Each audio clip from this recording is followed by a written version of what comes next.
போடா ஆண்டவனே நம்ம பக்கம் இருக்கு. வணக்கம். நம்ம இன்னைக்கு வீடியோவில் எதை பற்றி பார்க்க போகிறோம் அப்படின்னா அரசியல் தான். வேற என்ன, நம்ம எடுக்கிற எல்லா வீடியோஸுமே வந்து அரசியல் சார்ந்த விடயங்களை தான் எடுத்து உங்களோட பயணிச்சுட்டு இருக்கோம். நான் இவ்வளோ நாள் நிறையா வீடியோஸ் நான் பண்ணலை. இன்றைக்கி அதுக்கான ஒரு சூழ்நிலை ஏற்பட்டிருக்கு அப்படிங்கிறத உங்கள்கிட்ட சொல்லிவிட்டு இப்போ நம்ம வீடியோவுக்கு போகிறோம். அதுக்கு முன்னால் நம்ம சேனலுக்கு புதுசாக இருந்தீங்க அப்படின்னா நம்ம சேனலை சப்ஸ்கிரைப் பண்ணிக்கோங்க. கூடவே அந்த பெல் ஐக்கான் டச் பண்ணிக்கோங்க. அப்போ தான் நம்ம போடுற ஒவ்வொரு வீடியோ உங்கள் நோட்டிஃபிகேஷனாக வரும். நம்ம கொடுக்குற வீடியோஸ் உடனே நீங்கள் பார்க்கலாம். இன்றைக்கி நம்ம எந்த ஒரு அரசியல் தலைவரை யாரை முன்னெடுத்து பேச போகிறோம் அப்படின்னா தேமுதிக அன்னையார் பிரேமலதா அம்மாவை தான் நம்ம இன்றைக்கி முன்னெடுத்து பேச போகிறோம். ஏன் இன்றைக்கி அவங்கள நம்ம முன்னெடுத்து பேசுகிறதுக்கு காரணம் அப்படின்னு கேட்பீங்க. பட் அவங்க சற்று முன் கொடுத்த ஒரு பேட்டியில் சொல்லியிருப்பாங்க, மாநாடு திடலில் ஒரு பத்திரிகையாளர் கேட்டிருக்காங்க, மாநாட்டு திடலில் தலைவர் விஜயகாந்தோட படத்தை வைக்கிறதா ஒரு பேச்சு அடிப்படுது உண்மையா அப்படின்னு. யார் சொன்னதுன்னு தெரில. இன்னும் அதிகாரப்பூர்வமாக டிவிகேல இருந்தோ தலைவர் விஜயோ பொதுச் செயலாளரோ அந்த கட்சி சம்மந்தப்பட்டவங்க யார் ஒருவரும் இன்னும் அப்படி ஒரு அறிவிப்பு கொடுக்கவே இல்லை. எல்லாமே வதந்தி தான். அம்மையார் வந்து இதை முன்னெடுத்து எப்படி பேசுகிறாங்க, இன்னும் வலைத்தள பேச்சுக்களை நம்பிட்டு அரசியலை முன்னெடுக்கிறாங்களா அப்படின்றதும் எங்களுக்கு தெரியலை. ஆனால் ஒன்று அன்னையார் சொல்லியிருந்தாங்க. ஒரு பத்திரிகையாளர் கேட்ட கேள்விக்கு அவங்க சொல்லியிருந்தாங்க, நீங்கள் புரட்சித் தலைவர் எம்ஜிஆரோட படங்களை வச்சுருக்கீங்க, அவங்க ஆல்ரெடி ஒரு கட்சி வச்சுருக்காங்களே, அது மட்டும் எப்படி சரி அப்படின்னு கேட்குறாங்க. நல்ல கேள்வி அவர் கேட்டது, சிறப்பான கேள்வி. அப்படி ஒரு கேள்வியை கேட்டதுக்கு நன்றி அந்த பத்திரிகையாளருக்கு சொல்லிக்குவோம். அதுக்கு அம்மையார் சொல்கிறாங்க, அன்னையார் என்ன சொன்னாங்க அப்படின்னா, கேப்டன் தலைவர் வந்து எங்களோட கட்சி என்னோட ஒரு ரோல் மாடல், எனக்கான ஒரு வழிகாட்டியாக, எனது அரசியல் ஆசானாக ஏற்றுக்கிட்டேன், எனக்கான ஒரு தலைவராக வழிகாட்டியாக ஏற்றுக்கிட்டதுனால நான் அந்த படத்தை வச்சுக்கிட்டேன் அப்படின்னு சொல்லியிருந்தார் தலைவரே. அவர் புரட்சி தலைவர் எம்ஜிஆர் அவர்கள் பிரச்சாரத்தின் போது பயன்படுத்திய வாகனத்தை கூட புரட்சி கலைஞருக்கு தான் கொடுத்தாங்க. 2005 தேமுதிக கட்சி ஆரம்பிக்கும் போது அந்த வாகனத்தில் தான் அவர் அந்த தேர்தல் பிரச்சாரத்தையே ஆரம்பித்தார் அப்படின்ற அந்த கதைகள் எல்லாம் சொன்னாங்க. கேட்குறதுக்கு நல்லா தான் இருந்துச்சு.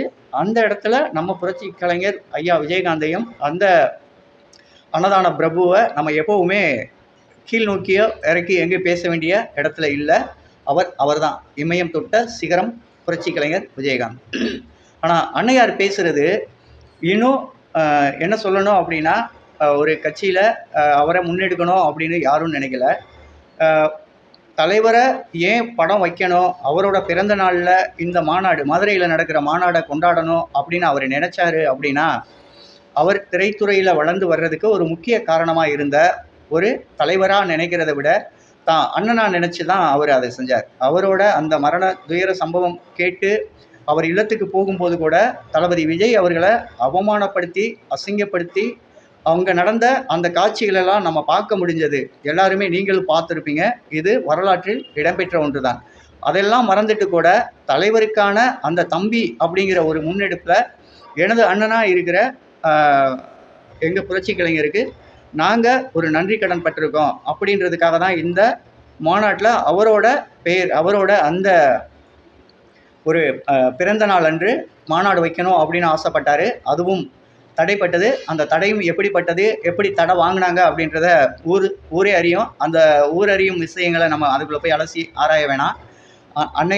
அம்மையார் அவர்களுக்கு டிவிகே கட்சியில் இருக்க தொண்டர்கள் என்ன சொல்கிறாங்க அப்படின்னா, நாங்கள் இன்னும் புரட்சி கலைஞரோட ஃபோட்டோவை எங்கேயும் வைக்கிறோம்னு இன்னும் சொல்லலை. அப்படி வச்சு தான் நாங்கள் அந்த ஒரு இலக்கை அடையணும் அப்படின்னு இல்லை. எங்கள் தலைவர் அந்த அண்ணன் அப்படிங்கிற பாசத்தில் தான் அதை செய்யணும்னு ஆசைப்படுறாரு.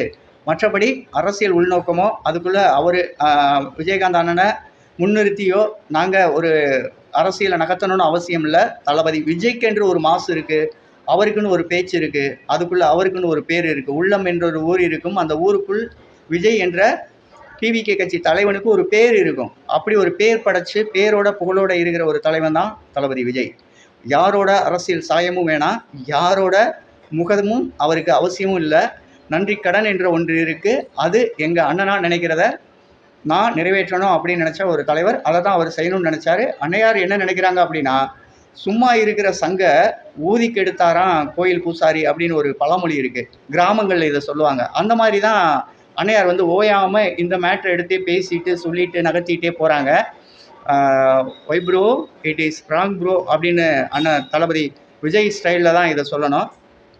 நிச்சயமாக அவரோட ஃபோட்டோ இடம்பெறுமா இடம்பெறாதா அப்படின்றத காலம் பதில் சொல்லும். மாநாடு திடலில் நீங்களும் அதை பார்க்கலாம். நிச்சயமாக நீங்கள் புரட்சி தலைவரை எடுத்துட்டு ஒரு அரசியலை வளர்த்துருக்கலாம். எங்களுக்கு தளபதி விஜயோட அரசியல்லையும் அந்த பயணத்துலேயும் அந்த பங்களிப்புலையும் யாரோட முகமும் யாரோட சாயலும் யாரோட சாயமும் இல்லாமல் தனி ஒரு ஆளாக களத்தில் இறங்கி நிச்சயமாக கோட்டைக்கு போவார், வேட்டையாடுவார், ஆட்சியை பிடிப்பார். மக்கள் மனசில் இடம் பிடிச்சிட்டார். மக்கள் மனசில் இடம் பிடிச்ச ஒரு தலைவன் நிச்சயமாக ஒரு அரசியல் ஆளுமை மிக்க ஒரு தலைவனாக தான் இருக்க முடியும். இன்றைக்கி 18 to 30 வயது உடைய இளைஞர்கள்ட்ட போய் மைக்கை நீட்டினோம்னா அவங்க சொல்கிறது தளபதி ஒற்றை. ஆமாம், உங்கள் எல்லாருக்குமே தெரியும். ஒரு 18 வயதிலிருந்து 30 வயது இருக்கிற ஒரு இளைஞர்கள்ட்ட கொண்டே மைக்கை நீட்டினோம்னா அவங்க சொல்கிறது ஒற்றை சொல், எங்கள் தளபதி, எங்கள் தளபதி விஜய், எங்கள் தலைவர். இது மட்டும்தான் நம்ம காதுகளில் கேட்டுக்கிட்டு இருக்கு. இதை தான் சொல்லிகிட்டு இருக்காங்க, நம்ம வீடியோலையும் போட்டுட்ருக்கோம். இது வந்து நாங்கள் ஏதோ திணிக்கிறோம், கொண்டுட்டு வந்து உங்கள்கிட்ட சேர்க்குறோம் அப்படின்றது கிடையாதுங்க. இதுதான் உண்மை நிலவரம். இப்படி தான் போய்கிட்டு இருக்கு. நீங்களும் அந்த வீடியோஸ் அவ்வளவுமே நீங்கள் பார்த்துருப்பீங்க. அப்படியே உண்மையை உறக்க சொல்வோம் ஊருக்கு இணைந்திருங்கள். இது உங்கள் ஆர்கே டெடிகஸ் தமிழ் அப்படின்ற இந்த சேனலோட நம்பகத்தன்மை என்றும் மாறாத மாதிரி சரியான உங்களுக்கு ஒரு பதிவுகளை நம்ம கொடுத்துட்ருக்கோம். இன்றைக்கி ஒரு தனியார் தொலைக்காட்சி கூட ஒரு பேட்டி எடுத்து அழகாக போட்டிருக்காங்க. 39% வாக்குகளோட முதலிடத்தில் இருக்கும் ஒரு தலைவன் தளபதி விஜய். கட்சி அதான் டிவிகே கட்சியோட தலைவரான விஜய்க்கு நல்ல மாசு இருக்குது, செமையான வாய்ப்போடு இருக்கிறாங்க மற்ற கட்சிகள். அந்த வீடியோ ஒன்று அடுத்து வருது, நிச்சயமாக அப்லோட் பண்ணுறேன். நம்ம எங்கேயுமே யாருக்காகவும் ஒளிச்சு மறைச்சு பேச வேண்டிய அவசியம் இல்லை. நிச்சயமாக அதை பண்ண மாட்டோம். இந்த மாதிரி இருக்கும்போது அன்னையார் இந்த மாதிரி ஒரு கருத்துக்களை சொல்லிட்டு தளபதியை மேலும் மேலும் சீண்டிகிட்டே இருக்காங்களோ அப்படின்ற ஒரு எண்ணம் தான் ரசிகர்கள், கட்சி தொண்டர்கள் மத்தியில் எழுது. வேண்டாம், அந்த எண்ணத்தில் அந்த கட்சி தொண்டர்கள் இல்லை. அந்த கட்சியில் இருக்கிற தொண்டர்கள் அனைவருமே கேப்டன் ஐயா, மதிப்புக்குரிய கேப்டன் ஐயா விஜயகாந்த் ஐயாவை ஒரு கடவுளாக தான் பார்க்குறாங்க, அன்னதான பிரபுவாக தான் பார்க்குறாங்க. அன்னையாரே உங்களை அந்த இடத்துல வச்சு எந்த ஒரு ரசிகனும் பார்க்கவும் மாட்டான். ஏன்னா நீங்கள் ஒரு நிலையான முடிவை எடுக்கவும் மாட்டீங்க, நிலையாகவும் இருக்க மாட்டீங்க அப்படின்னு அந்த ரசிகர்கள் சொல்கிறாங்க. நான் சொல்கிறேன் அப்படின்னு நினச்சிடாதீங்க, ரசிகர்கள் சொல்கிறாங்க. அது அந்த கட்சியில் இருக்க தொண்டர்கள், ரசிகர்கள் உங்களுக்கே தெரியும். இதுதான் உண்மையும் கூட. 26 தேர்தல் அப்படிங்கிறது நல்ல கூட்டு கூடி நல்ல இடத்துல இணைஞ்சு தலைவரோட ஐயா விஜயகாந்தோட ஒரு பேருக்கு களங்கமில்லாத ஒரு அரசியல் எடுத்துகிட்டு போவாங்க அப்படின்ற ஒரு நம்பிக்கையில் நம்ம இந்த வீடியோவை இதோட முடிச்சுக்குவோம். அடுத்த ஒரு வீடியோவில் சந்திக்கும் வரை உங்களிடமிருந்து நான் இப்போ விடைபெற்றிருக்கிறேன். தளபதி புகழ் சிறப்பாக இருக்குது, செம்மையாக இருக்குது, மாஸாக இருக்குது. மக்கள் மத்தியில் தளபதிக்குன்னு ஒரு இடம் இருக்குது. அது 26 உங்களுக்கு தெரியும். 26 மதுரை மாநாடு இருக்குது, மறக்காமல் வந்துடுங்க. ஆமாங்க, நீங்கள் பாட்டுக்கு அசால்ட்டாக இருந்துடாதீங்க. 21 வருகின்ற 21ஆம் தேதி தளபதி மதுரை மாநாடு, 2வது மாநில மாநாடு.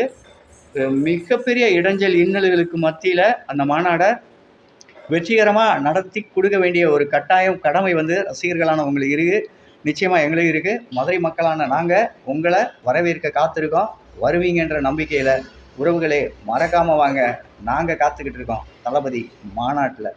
நன்றி, வணக்கம்.